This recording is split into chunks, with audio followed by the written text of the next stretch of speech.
Sinn Fein, Socialism and the Nation. In a recent issue of The Peasant, a correspondent, Carbra, in the midst of a very fair and reasonable article on Sinn Fein and socialism, says, "A rapprochement between Sinn Feinism and socialism is highly desirable.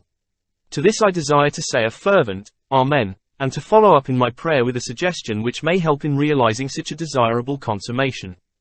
Always presupposing that the rapprochement is desired between Sinn Feiners who sympathize with socialism and not merely with those who see no further than the Constitution of '82, on the one hand, and socialists who realize that a socialist movement must rest upon and draw its inspiration from the historical and actual conditions of the country in which it functions and not merely lose themselves in an abstract internationalism, which has no relation to the real internationalism of the socialist movement, on the other.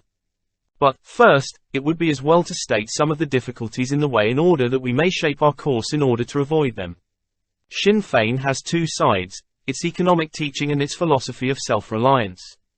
With its economic teaching, as expounded by my friend Mr. Arthur Griffith in his adoption of the doctrines of Frederick List, socialists have no sympathy, as it appeals only to those who measure a nation's prosperity by the volume of wealth produced in a country, instead of by the distribution of that wealth amongst the inhabitants. According to that definition, Ireland in 1847 was a prosperous country because it exported food, whereas Denmark was comparatively unprosperous because it exported little.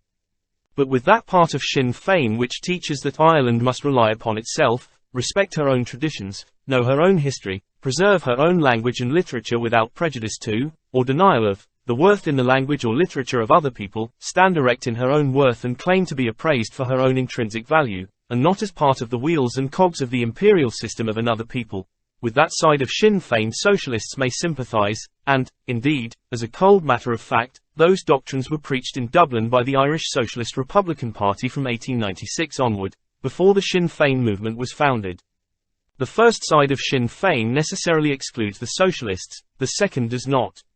The first rests upon a capitalist conception of progress, the second is a gateway by which Ireland may enter into the intellectual domain which socialism has made its own by its spiritual affinity with all the worldwide forces making for social freedom. Socialists are also somewhat divided in their ideas as to what is a proper course in a country like Ireland. One set, observing that those who talk loudest about Ireland a nation, are often the most merciless grinders of the faces of the poor, fly off to the extreme limit of hostility to nationalism and, whilst opposed to oppression at all times, are also opposed to national revolt for national independence. Another, principally recruited amongst the workers in the towns of northeast Ulster, have been weaned by socialist ideas and industrial disputes from the leadership of Tory and Orange landlords and capitalists, but as they are offered practical measures of relief from capitalist oppression by the English Independent Labour Party, and offered nothing but a green flag by Irish nationalism, they naturally go where they imagine relief will come from.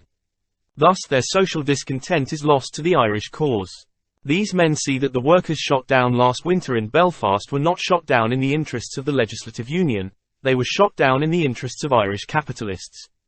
Hence, when a Sinn Feiner waxes eloquent about restoring the Constitution of '82, but remains silent about the increasing industrial despotism of the capitalist, when the Sinn Feiner speaks to men who are fighting against low wages and tells them that the Sinn Fein body has promised lots of Irish labour at low wages to any foreign capitalist who wishes to establish in Ireland, what wonder if they come to believe that a change from Toryism to Sinn Feinism would simply be a change from the devil they do know to the devil they do not know. The other section of socialists in Ireland are those who inscribe their banners with the watchword, Irish Socialist Republic, who teach that socialism will mean in Ireland the common ownership by Irish people of the land and everything else necessary to feed, clothe, house and maintain life in Ireland, and that therefore socialism in its application to Ireland means and requires the fullest trust of the Irish people as the arbiters of their own destinies in conformity with the laws of progress and humanity.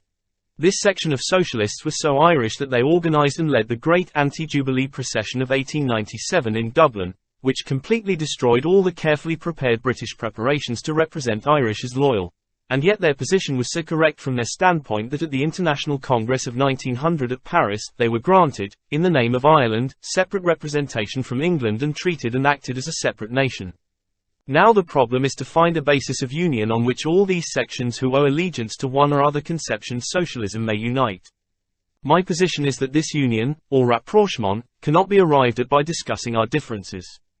Let us rather find out and unite upon the things upon which we agree. Once we get together, we will find that our differences are not so insuperable as they appear whilst we are separated. What is necessary first is a simple platform around which to gather, with the understanding that as much as possible shall be left to future conditions to dictate and as little as possible settled now by rules or theories. As each section has complete confidence in their own doctrines, let them show their confidence by entering an organization with those who differ from them in methods, and depend upon the development of events to prove the correctness of their position. Each person to have complete freedom of speech in conformity with the common object, the lecture platform to be common to all, and every lecture to be followed by questions and discussion.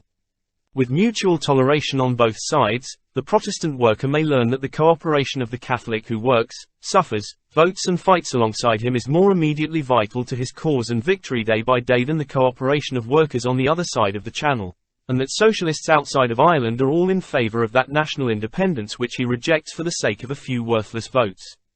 And the Catholic Sinn Feiners may learn that love of freedom beats strongly in the breasts of Protestant peasants and workmen who, because they have approached it from a different historical standpoint, regard the nationalist conception with suspicion or even hostility.